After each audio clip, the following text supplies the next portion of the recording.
प्रकाश आंबेडकर, बाबासाहेब आंबेडकरांचे नातू, ह्यांनी एक वेगळीच अशी खेळी खेळली आणि त्याच्यावरती आता मोठी चर्चा सुरू झालेली आहे. आकार डिजिनाईनच्या प्रभाकर सूर्यवंशींनी फार चांगला व्हिडिओ केला, तो जरूर बघा. त्याच अनुषंगाने पण थोडासा काही वेगळे मुद्दे मी तुमच्यासमोर ठेवतो आहे, वेगळा विचार मांडतो आहे. प्रकाश आंबेडकरांनी शिवसेनेच्या उद्धव ठाकरे गटाशी जवळीक करायला सुरुवात केलेली आहे आणि संकेत असे मिळत आहेत की येत्या मुंबई महानगरपालिकेच्या निवडणुकीत ते त्यांच्याबरोबर जातील. आता ह्याच्यातून काही उपस्थित होणारे मुद्दे मोठे गंभीर आहेत. महाराष्ट्राचं राजकारण जेव्हा भाजप सेना युती एकीकडे आणि उरलेले सगळे पुरोगामी म्हणून घेणारे पक्ष एकीकडे, जेव्हा राष्ट्रवादी काँग्रेस वेगळा झालेला नव्हता, काँग्रेस होती, शरद पवार त्या काँग्रेसचे नेते होते आणि शरद पवारांनी त्यांच्या अख्ख्या राजकीय आयुष्यातली एक सगळ्यात चांगली सकारात्मक खेळी अशी खेळलेली होती की त्यांनी आंबेडकरी चळवळीतले 4 प्रमुख नेते त्यांना आपल्या युतीमध्ये घेतलं आणि त्यांना खुल्या जागेतून निवडून आणलं. त्याच्यामध्ये एक रासू गवई ज्येष्ठ नेते होते, प्रकाश आंबेडकर, प्राध्यापक जोगेंद्र कवाडे आणि रामदास आठवले. ह्या 4ही नेत्यांना त्यांनी अनुक्रमे अमरावती, अकोला, भंडारा आणि आठवलेंना मुंबईवरून असे 4 खुल्या जागातून ह्या दलित नेत्यांना आपल्या बरोबर आणून निवडलं. 1998च्या लोकसभेची गोष्ट आहे. आणि आश्चर्य म्हणजे ह्याचा एक फायदा त्यांना असा भेटला होता, शरद पवारांना, की काँग्रेसचे 1-2 नाही, तब्बल 33 इतके काहीतरी काँग्रेसचे म्हणून खासदार निवडून आले होते. म्हणजे 37 आणि 1 मला वाटतं शेतकरी कामगार पक्षाचे होते. 48 पैकी 38 खासदार काँग्रेसचे निवडून आणू शकले शरद पवार आणि भाजप सेना युतीला फक्त 10 वरती समाधान मानावं लागलं होतं 1998ला. म्हणजे तेव्हा प्रकाश आंबेडकरांचा जो गट होता, म्हणजे शरद पवारांच्या बरोबर रामदास आठवले होते म्हणून हा गट बाजूला राहिला होता, किंवा आधीच्या काँग्रेस बरोबर रासू गवाईंनी जुळून घेतलेलं होतं, पण शरद पवारांनी मात्र स्वतंत्रपणे रामदास आठवलेंना जवळ घेतल्यामुळे हे बाकीचे लोक दूर केले होते. हे सगळे दलित चळवळीचे नेते एकत्र करून शरद पवारांनी तो जोडजमाव केला. त्याचा एक राजकीय दृष्ट्या फायदा झाला. तसा तेवढा नंतर पवारांना कधीही झाला नाही. ही गोष्ट 1998ची. आता नंतरचं राजकारण तुम्ही लक्षात घ्या की ह्या सगळ्या खेळामध्ये प्रकाश आंबेडकर निवडून आल्याच्या नंतर अकोल्याची त्यांची ती जागा त्यांनी पुन्हा एकदा नंतर राखली, पण त्याच्यानंतर त्यांचा पराभव झाला. नंतर शरद पवार आणि प्रकाश आंबेडकर हे एका ठिकाणी राजकीय दृष्ट्या आले नाहीत. त्यांनी नेहमीच विरोधी गटामध्ये राहणं पसंत केलं. हा एक भाग. आता जेव्हा शरद पवारांनी महाविकास आघाडी नावाचं जे काही कडबोळं तयार केलेलं होतं, त्याच्यामध्ये सुद्धा प्रकाश आंबेडकर समाविष्ट झालेले नव्हते. म्हणजे त्यांचे आमदार आणि खासदार हे नगण्य नाहीच, ती गोष्ट वेगळी, पण एक ताकद म्हणून ती जर तेव्हा त्यांच्याबरोबर उभी राहिली असती तर आपण असं समजू शकत होतो की कदाचित महाविकास आघाडी बळकट होणे आणि बाकीचं काय आहे ते. पण तसं तेव्हा झालेलं नव्हतं.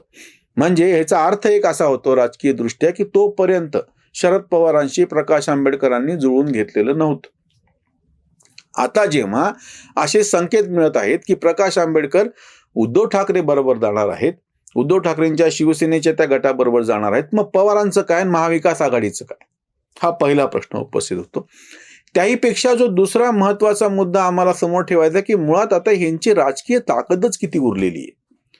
प्रकाश आंबेडकरांनी जो एक प्रयोग आधी भारिप बहुजन महासंघ नावानं केला होता, म्हणजे भारतीय रिपब्लिकन पक्ष, मग त्याचा भारिप बहुजन महासंघ म्हणजे भारतीय रिपब्लिकन पक्ष तसाच ठेवला. बहुजन महासंघ या नावाखाली दलितेतर बाकीची जनता आहे, भटके, विमुक्त, ह्या सगळ्यांना एकत्र आणायचा प्रयत्न केला. तोही प्रयोग पुरेसा यशस्वी होत नाही, किंवा त्या अकोल्याच्या पलीकडे त्याला फारसं यश भेटत नाही असं म्हणल्याच्या नंतर त्यांनी तो प्रयोग बाजूला ठेवला. ती वंचित बहुजन आघाडी असा एक प्रयोग त्यांनी सुरू केला. MIM बरोबर त्यांनी युती केली. त्याचा फायदा MIMला झाला, यांना तर काही झाला नाही, दोन्ही जागी हे पराभूत झाले. पण MIMचा एक खासदार औरंगाबाद शहरातून इम्तियाज जलील दलित मतांच्या आधारावरती, आणि मग शिवसेनेतली जी नाराजी होती सातत्यानं त्यांनाच तिकीट दिलं जातं आहे, चंद्रकांत खैरे यांना. आणि दुसरी गोष्ट म्हणजे इथलं मराठा राजकारण जे होतं, म्हणून एक हर्षवर्धन जाधव या मराठा उमेदवाराकडे गेलेली बहुतांश मराठा मतं असं तेव्हा मानलं जातं, आणि या सगळ्याचा फायदा घेत MIMचा खासदार निवडून आला. हे सगळं राजकारण जेव्हा वंचित बहुजनच्या नावाने प्रकाश आंबेडकरांनी केलं होतं, पुढच्या विधानसभा निवडणुकीच्या वेळेस त्यांचं ते फाटलं आणि त्यांनी ते स्वतंत्रपणे निवडणूक लढवली. आणि आता म्हणजे 19ची लोकसभा तुम्ही वेगळी लढवली, 1900 विधानसभा तुम्ही ज्यांच्यावर होतं त्यांच्याबरोबर राहिला नाहीत आणि आता या महानगरपालिकेच्या निवडणुकीच्या तोंडावरती तुम्ही परत नवीन संकेत देत आहात. ही सातत्यानं धरसोडीची जी वृत्ती आहे ती नेमकी काय आहे? आणि ह्याच्यामुळे प्रकाश आंबेडकरांना राजकीय दृष्ट्या मोठं यश कधी लाभू शकलेलं नाही. म्हणजे तुम्ही तेव्हा आधी शरद पवारांच्या विरोधातलं राजकारण केलं, मग शरद पवारांशी जुळून घेत तुम्ही खासदार म्हणून 98ला निवडून आलात. त्याच्यानंतरच्या काळात राजकारण आणि अगदी आता 2019च्या विधानसभा आणि लोकसभेचे सलग 5-6 महिन्यातल्या निवडणुकात पण तुमचं राजकारण एकाच पद्धतीचं राहिलं नाही आणि आता परत वेगळे संकेत मिळत आहेत. म्हणजे एक तर मुद्दा असा उपस्थित होतो की मुळात या सगळ्यातून प्रकाश आंबेडकरांचीच मुळात ही ताकद काय आहे आणि शरद पवार ज्या महाविकास आघाडीचे जनक होते त्यांच्या मांडीवर बसून उद्धव ठाकरे मुख्यमंत्रीपद त्यांनी उपभोगलं, ते शरद पवार अजूनही अधिकृतरित्या असं म्हणालेले नाहीयेत की उद्धव ठाकरे गट हा आमच्या महाविकास आघाडीत नाहीये म्हणून. आणि अशा वेळी प्रकाश आंबेडकर त्यांच्याशी युती करतात ही एक मोठी त्याच्यातली आश्चर्याची गोष्ट आहे. दुसरीकडून शरद पवारांच्या बाबतीमध्ये अशी अडचणीची गोष्ट आहे की अशा पद्धतीची युती झाल्याच्या नंतर, समजा काहीतरी ही काय आघाडी झाल्याच्या नंतर याच्यामध्ये शरद पवारांची भूमिका काय असणार आहे? पहिली गोष्ट म्हणजे आजही शरद पवारांच्या विरोधामध्येच काँग्रेसमध्ये एक गट सक्रिय आहे. जेव्हा पृथ्वीराज चव्हाण मुख्यमंत्री होते त्यांचा पाठिंबा शेवटच्या 2-3 महिन्यासाठी का होईना पण काढण्याचं पाप राष्ट्रवादी काँग्रेसने केलं होतं. तुमच्या हाताला काय लकवा झालाय का की फाईलवरती सह्या लवकर होत नाहीत, असे अतिशय टोचणारे बोचणारे असे उद्गार शरद पवारांनी पृथ्वीराज चव्हाणांच्यासाठी काढलेले होते. तो काँग्रेस निष्ठावंतांचा एक गट शरद पवारांवरती कायम संशय घेत राहिलेला आहे की यांच्या निष्ठा वेगळ्या आहेत, त्याचा फायदा काँग्रेसला होत नाही. दुसरी गोष्ट, शिवसेनेतलाच एक गट ह्या शरद पवारांच्या काय म्हणता येईल जे राजकीय त्यांची जी शैली आहे त्याच्या विरोधात राहिला होता, कारण की शिवसैनिकांची कामं होत नाहीत म्हणून मग पुढचं सगळं नाट्य घडलं. 40 आमदार बाहेर पडले, सरकार कोसळलं. आजही जे शिवसेनेमध्ये काही अजूनही शिल्लक आहेत जे कार्यकर्ते किंवा जे आमदार खासदार आजही उद्धव ठाकरे गटाबरोबर आहेत, त्यांच्यापैकी काही जणांना अजूनही असं मनातून वाटतं आहे कारण की राष्ट्रवादी बरोबर जाण्यानं आपला तोटा होणार आहे.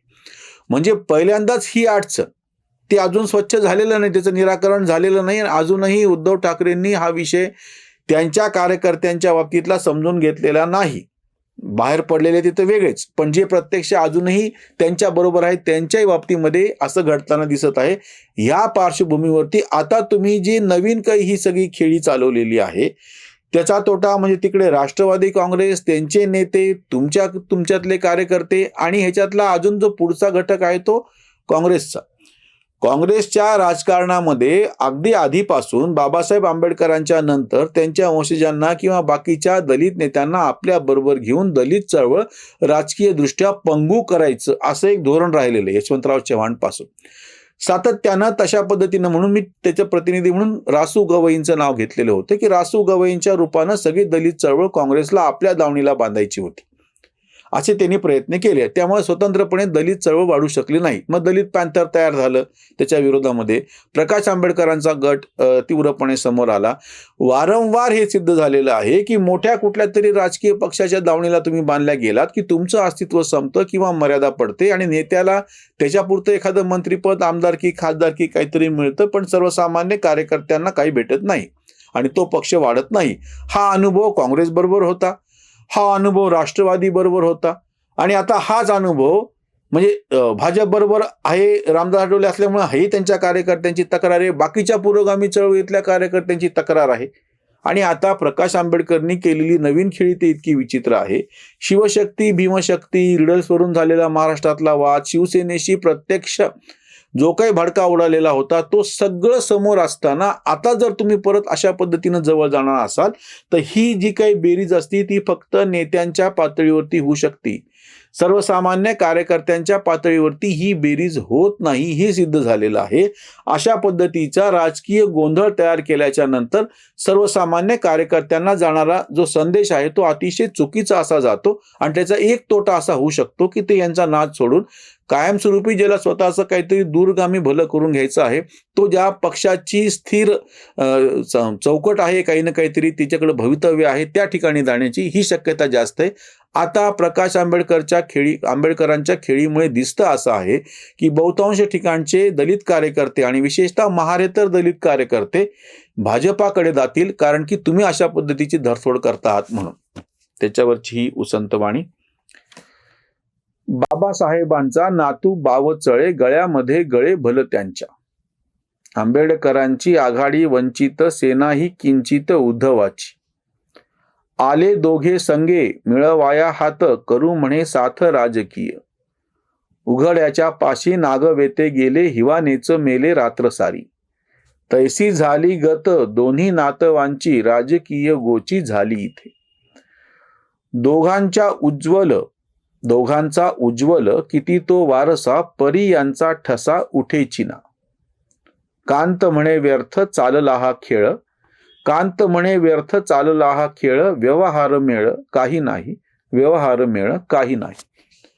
या दोघांच्या राजकीय शक्तीवरती ज्या कोणाला काय चर्चा करायची ते करो. जो शिल्लक उद्धव ठाकरे गट आहे त्याची राजकीय ताकद अतिशय कमी झालेली आहे हे स्पष्टपणे दिसत आहे. आणि आता प्रकाश आंबेडकरचा गट त्यांना जाऊन भेटतो आणि ह्या निवडणुकांमध्ये त्याच्यावर साथ देऊ इच्छित असेल तर उघड्यापाशी नागडं गेलं आणि सगळ्या रात्री हिवानं मेला अशी जी आपल्याकडे म्हण आहे तशीच होण्याची शक्यता आहे. इथेच थांबूयात. धन्यवाद.